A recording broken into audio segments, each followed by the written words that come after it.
సిద్దిపేట జిల్లా హుస్నాబాద్లో అఖిలపక్షం రజక కులస్తుల ఆధ్వర్యంలో చాకలి ఐలమ్మ జయంతి వేడుకల్ని ఘనంగా నిర్వహించారు. ఈ సందర్భంగా ఐలమ్మ చిత్రపటానికి పూలమాలలు వేసి నివాళులర్పించి మిఠాయిలు తినిపించుకున్నారు. భూమి కోసం, భుక్తి కోసం, వెట్టి చాకిరి విముక్తి కోసం నిజాం రజాకారులకు వ్యతిరేకంగా చాకలి ఐలమ్మ చేసిన పోరాటం ఎంతో గొప్పదని అఖిలపక్షం నాయకులు కొనియాడారు. నేటి యువత చాకలి ఐలమ్మ చేసిన పోరాటాన్ని స్ఫూర్తిగా తీసుకుని ముందుకు వెళ్లాలన్నారు.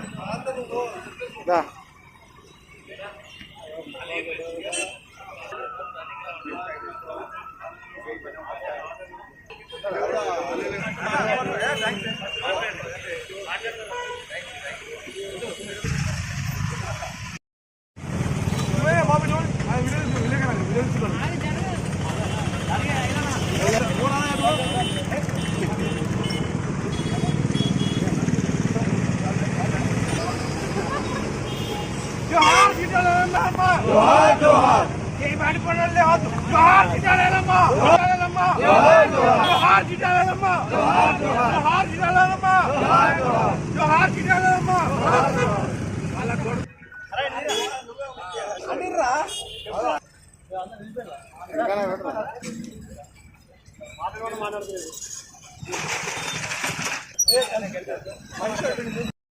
నమస్కారం.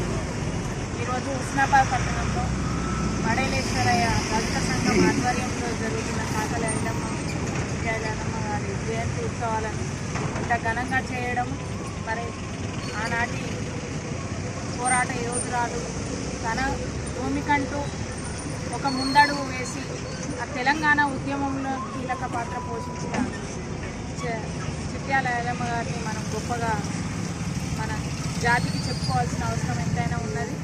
మరి ఈ కార్యక్రమానికి ఇచ్చేసి అందరికీ స్వాగతం. అమ్మగారిని మనం గొప్పగా మన యువతరానికి చెప్పుకోవాల్సిన అవసరం ఎంతైనా ఉన్నది. భూమి కోసం, ముక్తి కోసం అన్న నినాదంతో ముందడుగు వేసి మరి మహిళలను ఒక స్ఫూర్తిదాయకంగా వారు తెలంగాణ ఉద్యమంలోనూ పోరాడి మరి ఆనాటి వెట్టి చాకిరి నిజాం పాలనకు వ్యతిరేకంగా కూడా పోరాడి మరి రాచరికం పోవాలి, మనము బానిసత్వాన్ని తొలగించుకునే విధంగా ముందడుగు వేయాలని ఎంతోమందికి ఆదర్శంగా నిలిచారు. మరి నిజాం వ్యతిరేక దిశగా కూడా వెట్టి చాకిరిని మనం ఎందుకు వెట్టి చాకిరి చేయాలనే దిశగా కూడా అందరినీ ఐకమత్యం చేసి ఆ వెట్టి చాకిరి వారు వేసిన ముందడుగు మరి యువతరానికి ఎంతో ఆదర్శం. వారిని మనం గొప్పగా జాతికి చెప్పుకోవాల్సిన అవసరం ఎంతైనా ఉందని తెలియజేసి అది నాకు ఈ అవకాశం ఇచ్చిన పెద్దల అంబేద్కర్ చౌరస్తాలో మడలేశ్వర రజక యూత్ సంఘం ఆధ్వర్యం లోపల తెలంగాణ రైతాంగ సాయుధ పోరాట యోధురాలు వీర వనిత విప్లవ జ్యోతి చిట్యాల ఐలమ్మ అలియాస్ చాకలి ఐలమ్మ గారి 129వ జయంతి సందర్భంగా పుర ప్రముఖులతో కలిసి, ఉద్యమకారులతో కలిసి ఘనంగా నివాళులు అర్పించడం జరిగింది. ఈ సమావేశానికి ముఖ్య అతిథులుగా నిజంగా ప్రపంచ పోరాట వారసత్వానికి ప్రతీక చిట్యాల ఐలమ్మ, తెలంగాణ మహిళ భవిష్యత్తుకు ఒక దిక్సూచి మన చిట్యాల ఐలమ్మ. ఆనాడే అంటే 1895వ సంవత్సరం లోపల సెప్టెంబర్ 26వ తారీఖున ఉమ్మడి వరంగల్ జిల్లా ఇస్లాపూర్ గ్రామంలో జన్మించడం జరిగింది. మోరగంటి కుటుంబంలో పుట్టింది. చిట్యాల వారితో సహచర్యం పొందింది. ఆమె జీవితం అంతా కూడా కష్టాలమైనది.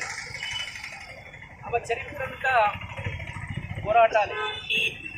నిజంగా ఆ కాలం లోపల ఒక రకంగా మావో ఆధ్వర్యం లోపల, చైనా లోపల 1949 లోపల ఇక్కడ ప్రభుత్వాన్ని ఏర్పాటు చేస్తే అదే కాలం లోపల ఇక్కడ నిజాం ప్రభుత్వ హయాంలో హైదరాబాద్ రాష్ట్రంలో తెలంగాణ ప్రాంతం లోపల తెలంగాణ రైతాంగ సాయుధ పోరాటానికి బలాన్ని ఊపునిచ్చిన వీరవనిత మన చిట్యాల ఐలమ్మ. ఆమె లక్ష్యం, ఆమె పోరాటం ఈ సమాజం ఉన్నంత వరకు ఉండనే ఉంటుంది. ఆమె ఆ మాతృమూర్తి బహుముఖ లక్ష్యం కోసం పోరాటం చేసింది. భూమి కోసం, భూమి లేని నిరుపేదల కోసం భూమి చెందాలని పోరాటం చేసింది. ఇప్పుడు ఆ పోరాటం ఇంకా మిగిలే ఉన్నది. ఆమె పోరాట వారసత్వంగా ఆ రోజు 10 లక్షల ఎకరాల భూమిని పంచడం జరిగింది. భూ పోరాటానికి నాంది పలికింది మన విప్లవమూర్తి, విప్లవ జ్యోతి చిట్యాల ఐలమ్మ. ఇంకా 2వ లక్ష్యం ఉపాధి కోసం, వృత్తి కోసం పోరాటం చేసింది. ఈరోజు కూడా యువత మరి చలివ్యసనాలకు లోనై ఉపాధి లేక వాళ్ళు దారి దొరకక వాళ్ళ జీవితాలు చిత్రమయ్యే పరిస్థితి లేదు. ఈనాడు కూడా మన ఉపాధి కోసం, ఆ వృత్తి కోసం మనం మాతృమూర్తి చేసిన పోరాటాన్ని కొనసాగించవలసింది. అదేవిధంగా వెట్టి చాకరీ ముక్తి కోసం ఆనాడు పోరాటం చేసింది.